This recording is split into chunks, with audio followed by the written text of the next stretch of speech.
Hi friends, ഞാൻ അർജുൻ. അപ്പം നമ്മളിന്ന് റിപ്പയർ വീഡിയോ ആണ് ചെയ്യാൻ പോണേ. എങ്ങനെയാണ് ബ്ലൂടൂത്ത് സ്പീക്കറുകൾ റിപ്പയർ ചെയ്യേണ്ടതെന്ന് പറഞ്ഞു തരാൻ പോകുന്നത്. അപ്പം നിങ്ങൾക്ക് ബിഗിനേഴ്സ് ആയിട്ടുള്ള ആൾക്കാർ മാത്രം കാണുക, പ്രോ ലെവലുള്ള ആൾക്കാരൊന്നും കാണാതിരിക്കും. കാരണം അവർക്കൊക്കെ ഇതിൽ നന്നായിട്ട് ചെയ്യാൻ അറിയാൻ പറ്റുമായിരിക്കും. അപ്പം ഞാനിപ്പോൾ എനിക്കറിയാവുന്ന മെത്തേഡിലാണ് ഞാൻ പറഞ്ഞു തരാൻ പോകുന്നത്. അപ്പം നിങ്ങളെല്ലാവരും കണ്ടിട്ട് ഇതിൻ്റെ അഭിപ്രായം എല്ലാവരും കമൻറ്റിലും സബ്സ്ക്രൈബൊക്കെ ചെയ്ത് സപ്പോർട്ട് ചെയ്യുക തന്നെ. കമൻറ്റിൽ എന്തെങ്കിലും എൻ്റെ തെറ്റ് പ്രശ്നങ്ങളൊക്കെ നിങ്ങൾ പറഞ്ഞു തരിക, ഞാൻ ചെയ്യണ മിസ്റ്റേക്കുകൾ എന്തെങ്കിലും ഉണ്ടെങ്കിൽ. അപ്പം ഞാനും ഒരുപാട് പ്രോ ലെവൽ ആളൊന്നുമല്ല, ബിഗിനറായിട്ടുള്ള ആൾ തന്നെയാണ്. അപ്പം ഞാൻ ചെയ്യുന്ന മെത്തേഡുകൾ നിങ്ങൾക്ക് പറഞ്ഞു തരാമെന്ന് മാത്രമേ ഉള്ളൂ.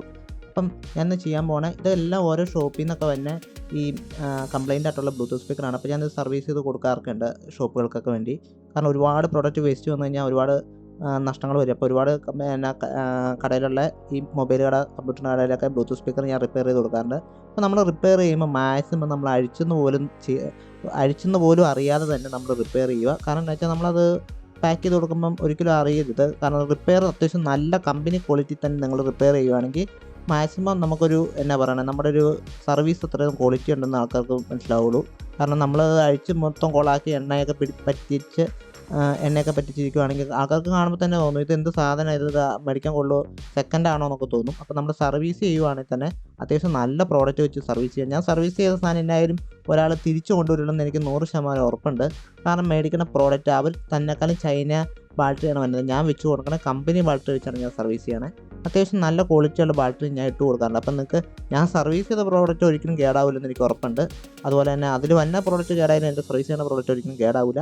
അപ്പോൾ ഇതൊക്കെ എങ്ങനെയാണ് സർവീസ് ചെയ്യണമെന്ന് നിങ്ങളെ പഠിപ്പിച്ചു തരാൻ പോകുന്നത്. അപ്പോൾ നിങ്ങൾക്ക് താല്പര്യം ഉണ്ടെങ്കിൽ ഈ ചാനൽ സബ്സ്ക്രൈബ് ചെയ്യുക. അപ്പോൾ ഞാൻ എൻ്റെ പഴയ വീഡിയോ കിട്ടുന്ന ഒരു പ്രോഡക്റ്റ് കൂടെ വെച്ചിട്ടുണ്ട്, നിങ്ങൾക്ക് കാണാം. അപ്പോൾ ഇതൊരു 5-8 ഉണ്ട്, ഒരു 8-9 കണ്ട് ഇപ്പോൾ നിലവിലുണ്ട്. അതല്ലാതെ കൂട്ടിൽ വേറെ ഇരിപ്പുണ്ട്. അത് നമ്മൾ സർവീസ് ചെയ്യാനുണ്ട്. അപ്പോൾ ഇങ്ങനത്തെ വീഡിയോസ് താല്പര്യം ഉണ്ടെങ്കിൽ എല്ലാവരും സബ്സ്ക്രൈബ് ചെയ്യാം. നമുക്ക് നേരെ വീഡിയോയിൽ പോയേക്കാം. അപ്പോൾ ഈ വീഡിയോ എന്താ ചെയ്യേണ്ടതെന്ന് വെച്ചാൽ നിങ്ങൾ ആദ്യം ഇതിൻ്റെ ഫുൾ കവർ ഊരിയതിന് ശേഷം ബാറ്ററിയിലൊരു കണക്ടർ കണക്ട് ചെയ്തിട്ട് നിങ്ങളിത് ആദ്യം ഒന്ന് ബാറ്ററി ബൂസ്റ്റ് ചെയ്ത് നോക്കുക. ബാറ്ററിയിൽ വോൾട്ടേജ് ചെക്ക് ചെയ്തിട്ടുണ്ട്, വോൾട്ടേജ് കുറവുണ്ടെങ്കിൽ മാത്രം നിങ്ങളൊന്ന് ബൂസ്റ്റ് ചെയ്ത് നോക്കുക. അപ്പോൾ ഇത് വോൾട്ടേജ് കുറവാണ് ഇത് കാണിക്കുന്നത്. അപ്പോൾ ഞാനൊരു മൾട്ടിമീറ്റർ കണക്ട് ചെയ്തിട്ടുണ്ട്, നിങ്ങളെ കാണിച്ചു തരാൻ വേണ്ടിയിട്ട്. ഇങ്ങനെയൊന്നും ചെയ്യാറൊന്നുമില്ല.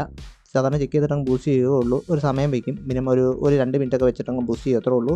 അപ്പോൾ ഞാൻ നിങ്ങളെ കാണിച്ചു തരാൻ വേണ്ടി പെട്ടെന്ന് കാണിച്ചു തരാൻ മീറ്റർ കണക്ട് ചെയ്തിട്ടങ്ങനെയാണ്. നിങ്ങൾ ഒരു ബൂസ്റ്റർ ഏതെങ്കിലും ഇപ്പോൾ വില കുറഞ്ഞൊരു ബൂസ്റ്റർ ആയാലും മതി, നിങ്ങൾക്ക് വോൾട്ടേജ് കറക്റ്റായിട്ട് കിട്ടിയാൽ മതി. ഒരിക്കലും ആംബിയർ കൂട്ടി ബൂസ്റ്റ് ചെയ്യരുത് മണിവാളും. അപ്പോൾ ആംബിയർ കുറവുള്ള ഇതൊക്കെ ഒരു 1/2 ആംബിയറൊക്കെയാണ് ഇതിൻ്റെ ഒരു ബൂസ്റ്ററിൻ്റെ പവർ. കാരണം ഇങ്ങനത്തെ ബാറ്ററി ബൂസ്റ്റ് ചെയ്യാൻ വേണ്ടി വെച്ചേക്കണ സാധനമാണ്. 1 ആംബിയർക്ക് 700 മില്ലി ആംബിയർ മാക്സിമം സപ്പോർട്ട് ചെയ്യുമായിരിക്കും, അത്രേ ഉള്ളൂ. അപ്പം ഞാൻ ഇത് ബൂസ്റ്റ് ചെയ്യുമ്പോൾ ഇതിൻ്റെ വോൾട്ടേജിനകത്ത് കാണിക്കേണ്ടത് നിങ്ങൾ മൾട്ടിമീറ്റർ നോക്കിക്കഴിഞ്ഞാൽ നിങ്ങൾക്ക് മനസ്സിലാവും. അപ്പോൾ ഇതിൽ നമുക്കൊരു ഈ ബാറ്ററി ശരിക്കും ചാർജ് ചെയ്യാൻ വേണ്ടി ഒരു 3.7 വോൾട്ടൊക്കെ മതി. 3.7, 3.8, മാക്സിമം 4 വോൾട്ട്. ചില മോജികളൊക്കെ 5 വോൾട്ടൊക്കെ വരുന്നുണ്ട്. 5 വോൾട്ടൊന്നും കൊള്ളില്ല. ശരിക്കും കമ്പനി പറഞ്ഞ 3.7 to 4 വോൾട്ടൊക്കെയാണ് അവർ പറഞ്ഞത്. 4 വോൾട്ടൊക്കെയാണ് മാക്സിമം എന്ന് തന്നെ പറയാം. അപ്പം ഞാൻ ഇതിൻ്റെ അകത്ത് ചെയ്യണം, ബൂസ്റ്റ് ചെയ്യുമ്പോൾ നമ്മൾ ഈ ഒരു വോൾട്ട് ഇട്ട് ബൂസ്റ്റ് ചെയ്യരുത്. ഒരു 5 വോൾട്ടൊക്കെ ഇട്ട് ബൂസ്റ്റ് ചെയ്യുക, എന്നാലും അത് കയറുള്ളൂ. ബൂസ്റ്റ് ചെയ്യുമ്പോൾ ഒട്ടും 0% ചാർജുള്ള ബാറ്ററി ബൂസ്റ്റ് ചെയ്യാൻ എപ്പോഴും വോൾട്ടേജ് ഇച്ചിരി ഹയർ പോവുക. അവർ പറഞ്ഞ ലിമിറ്റിനേക്കാൾ ഹയർ ഇടാതെ ഒരിക്കലും അത് ബൂസ്റ്റ് ആവില്ല. അപ്പോൾ അങ്ങനെ ഇട്ടിട്ട് നമ്മൾ ബാറ്ററി ഒരു ദിവസം വെച്ച് നോക്കണം. ഇത് ചാർജ് ഡ്രോപ്പ് ആവണമെങ്കിൽ തീർച്ചയായിട്ടും നിങ്ങൾ ബാറ്ററി റീപ്ലേസ് ചെയ്യുക, അതേ മാർഗ്ഗമുള്ളൂ. കാരണം ബാറ്ററി ബൂസ്റ്റ് ചെയ്തിട്ട് ഒരു ദിവസം കഴിയുമ്പോൾ ആ ചാർജ് ഡ്രോപ്പ് ആവണം. നമ്മൾ ഇന്ന് ചാർജ് ചെയ്ത് 3.7 കയറി, നാളെ ഉപയോഗിക്കാതെ തന്നെ അതിൻ്റെ ചാർജ് ഡ്രോപ്പ് ആവുകയാണെങ്കിൽ ആ ബാറ്ററി കംപ്ലൈൻ്റ് ആണ്. നിങ്ങൾ ആ ബാറ്ററി അപ്പം തന്നെ മാറ്റുക. കാരണം ആ ബാറ്ററി ഇനി ഉപയോഗിച്ച് കസ്റ്റമർക്ക് ഒരിക്കലും കൊടുക്കരുത്. അപ്പോൾ ഇത് മാറ്റിയതിന് ശേഷം നമ്മൾ അത്യാവശ്യം പുതിയൊരു ബാറ്ററി വെച്ച് കൊടുക്കുകയാണെങ്കിൽ അത്യാവശ്യം ബ്ലൂടൂത്ത് സ്പീക്കർ നന്നായിട്ട് ഓടും. കമ്പനി തന്നെക്കാളും നല്ല ബാറ്ററി നമ്മൾ കൊടുക്കുകയാണെങ്കിൽ മിക്കവാറും ആ ബ്ലൂടൂത്ത് സ്പീക്കർ കിട്ടുന്നേക്കാളും ക്വാളിറ്റിയിൽ വർക്കും ചെയ്യും, ഒരുപാട് ബാറ്ററി ബാക്കപ്പും കിട്ടും. അപ്പോൾ ഞാനിപ്പോൾ ചെക്ക് ചെയ്ത് നോക്കിയപ്പം ഇതിൻ്റെ അകത്ത് ചാർജ് ചെയ്യുന്ന പോർട്ടിനോ ബാറ്ററിക്കോ ഒന്നും കംപ്ലൈൻറ്റ് ഇല്ല. അപ്പോൾ കൂടുതലും ഈ ടൈപ്പിൽ ബ്ലൂടൂത്ത് സ്പീക്കറിൻ്റെ മെയിൻ കംപ്ലൈൻറ്റ് തന്നെ അതിൻ്റെ ബാറ്ററിയാണ്. അപ്പോൾ ബാറ്ററിയുടെ ബോർഡ് കംപ്ലൈൻ്റ് ആണെങ്കിൽ പിന്നെ നിങ്ങൾ സർവീസ് ചെയ്യാൻ നോക്കണ്ട, യൂസ് പേപ്പറൊക്കെ സർവീസ് ചെയ്യാം, അത് ഈ ബോർഡ് സർവീസ് ചെയ്യാൻ പറ്റത്തില്ല. അപ്പോൾ എൻ്റെ പഴയ നമ്മുടെ ഹാൻഡ് സാനിറ്റൈസർ മെഷീൻ്റെ ഒരു വീഡിയോ ആയിട്ടുണ്ടാകും. ആ വീഡിയോ നിങ്ങളൊന്ന് ചെക്ക് ചെയ്ത് നോക്കാം, ഞാൻ എൻ്റെ ഐ ബട്ടണിൽ കൊടുത്തേക്കാം. അപ്പോൾ എല്ലാവരും ആ വീഡിയോ ഒന്ന് പോയി കണ്ടു നോക്കുക, എല്ലാവരും സപ്പോർട്ട് ചെയ്യുക തന്നെ. അപ്പം അതിൻ്റെ വീഡിയോ വലിയൊരു വീഡിയോ ആണ്, നിങ്ങളത് മൊത്തം പോയി ഒന്ന് കണ്ടു നോക്കുക. അപ്പം ഈ പ്രോഡക്റ്റിൻ്റെ തന്നെ ഞാൻ പറയുവാണെങ്കിൽ നമ്മുടെ ബാറ്ററി ചാർജ് ചെയ്തതിന് ശേഷം നമ്മൾ ഒരു ദിവസം വെച്ച് നോക്കിയിട്ട് നമ്മൾ കസ്റ്റമർക്ക് കൊടുത്ത് പറഞ്ഞേക്കാളും മുമ്പ് നമ്മളൊരു 2 പ്രാവശ്യം ഉപയോഗിച്ച് നോക്കണം. നമുക്ക് നല്ലൊരു ബോധ്യം വന്നിട്ടുണ്ടെങ്കിൽ മാത്രമാണ് കസ്റ്റമർ കൊടുത്ത് വിടാമുള്ളൂ. ഞാൻ സർവീസ് ചെയ്യണ എല്ലാവരോടും അങ്ങനെയാണ് പറയാറ്. നമുക്കൊരു ബോധ്യം വരാതെ ഒരിക്കലും കസ്റ്റമറിന് നമ്മൾ സർവീസ് ചെയ്ത പ്രോഡക്റ്റ് കൊടുത്തുവരുത്. ഈ ബോർഡിൽ USB പോർട്ടും അതുപോലെ നമ്മുടെ ഈ കണക്ട് ചെയ്യണ കണക്ടറും അല്ലാതെ വേറെ ഒന്നും നന്നാക്കാൻ പറ്റില്ല. IC ഒക്കെ പോയി കഴിഞ്ഞാൽ സാധനം എടുത്ത് പള്ള കളഞ്ഞ് നോക്കുക, അതൊന്നും ശരിയാക്കാൻ പറ്റുമെന്ന് ഒരു ഉറപ്പില്ല. ശരിയാവണമെന്ന് നിർബന്ധമില്ല.